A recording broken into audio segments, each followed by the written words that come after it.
नमस्कार मेरे प्रिय भक्तों, स्वागत है आप सभी का अपने चैनल पर।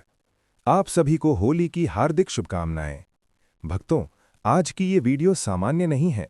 3 मार्च की रात एक विशेष खगोलीय घटना घटने जा रही है।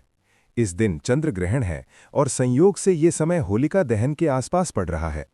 ज्योतिष शास्त्र में ऐसे संयोग को अत्यंत प्रभावशाली माना जाता है। जब पृथ्वी, सूर्य और चंद्रमा एक सीध में आते हैं तब चंद्र ग्रहण होता है।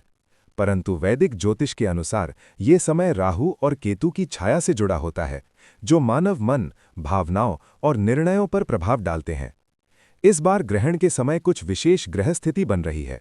देवगुरु बृहस्पति और कर्म फलदाता शनि की दृष्टि भी महत्वपूर्ण मानी जा रही है।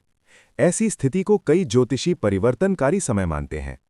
कहा जा रहा है कि 4 राशियों के लिए ये समय विशेष लाभकारी हो सकता है, लेकिन साथ ही एक चेतावनी भी है।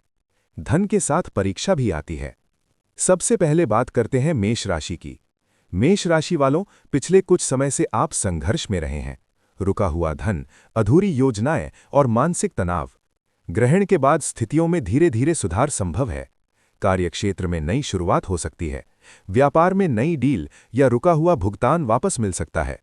लेकिन सावधान रहें, ग्रहण काल में शांत रहें, किसी विवाद में ना पड़ें। मन ही मन ओम नमः शिवाय का जप करें। गुस्से पर नियंत्रण रखें, क्योंकि राहु भ्रम और आवेश पैदा करता है। अब बात करते हैं सिंह राशि की। सिंह राशि वालों के लिए ये समय अवसर लेकर आ सकता है। शेयर बाजार, प्रॉपर्टी या निवेश से जुड़े लोगों को लाभ मिल सकता है। सामाजिक प्रतिष्ठा में वृद्धि हो सकती है, लेकिन धन के साथ विनम्रता जरूरी है। ग्रहण के बाद के 3 दिनों तक किसी का अपमान ना करें, विशेष रूप से जरूरतमंद या कमजोर व्यक्ति का। सूर्य आपकी राशि का स्वामी है और सूर्य न्याय और मर्यादा का प्रतीक है। अहंकार से बचें। अब तीसरी राशि है तुला। तुला राशि वालों के लिए ये समय संतुलन का है। यदि आप कर्ज या आर्थिक दबाव में हैं तो धीरे धीरे राहत मिल सकती है। विदेश से जुड़े कार्यों में लाभ संभव है। नई नौकरी या नया अवसर मिल सकता है। एक पारंपरिक उपाय बताया जाता है कि ग्रहण के समय सफेद कपड़े में थोड़े चावल और चांदी का सिक्का बांधकर तिजोरी में रखें और ग्रहण के बाद उसे बहते जल में प्रवाहित करें। इसे सकारात्मक ऊर्जा का प्रतीक माना जाता है। लेकिन लालच से बचें। जल्द अमीर बनने वाले प्रलोभनों से दूर रहें। अब आते हैं चौथी राशि पर, जिसका इंतजार आप कर रहे थे। ये राशि है मकर।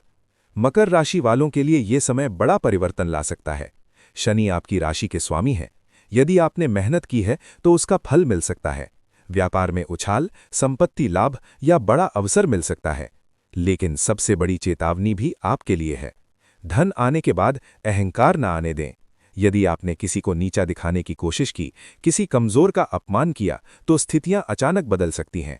कोर्ट केस, विवाद या स्वास्थ्य समस्या के रूप में धन की हानि भी संभव है। याद रखें, शनि न्याय के देवता हैं।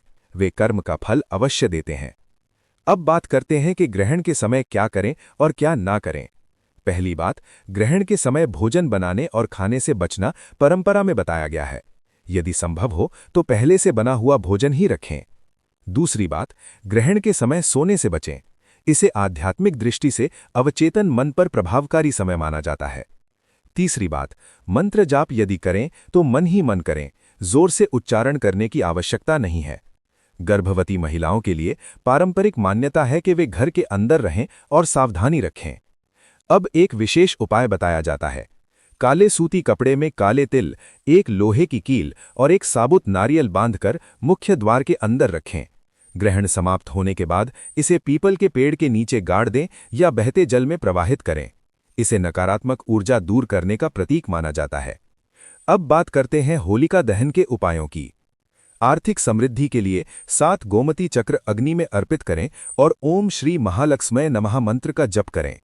स्वास्थ्य के लिए हल्दी की गांठ होलिका में अर्पित करें। शत्रुनाश या कानूनी मामलों में विजय के लिए होलिका की राख को घर के चारों ओर हल्का सा छिड़कने की परंपरा है। वैवाहिक और पारिवारिक सुख के लिए 5 गुलाब के फूल अग्नि में अर्पित करें। बुरी नजर से बचाव के लिए छोटे बच्चों को गोद में लेकर होलिका की 7 परिक्रमा करवाने की परंपरा भी बताई जाती है। लेकिन सबसे महत्वपूर्ण बात यह है कि ये सब उपाय प्रतीक हैं। असली परिवर्तन आपके कर्म और सोच से आता है। ग्रहण डरने का समय नहीं है, ये आत्मचिंतन का समय है। होलिका दहन सिर्फ लकड़ी जलाने का पर्व नहीं है, ये हमारे भीतर की बुराइयों को जलाने का प्रतीक है। यदि आप लोभ, क्रोध और अहंकार को जला दें, यदि आप दया, विनम्रता और सकारात्मक सोच को अपनाएं, तो यही असली राजयोग है। अंत में बस इतना ही कहूंगा, ज्योतिष मार्ग दिखाता है, लेकिन चलना आपको है।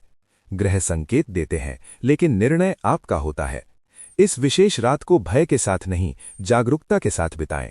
ध्यान करें, सकारात्मक सोचें और अपने इष्ट देव का स्मरण करें।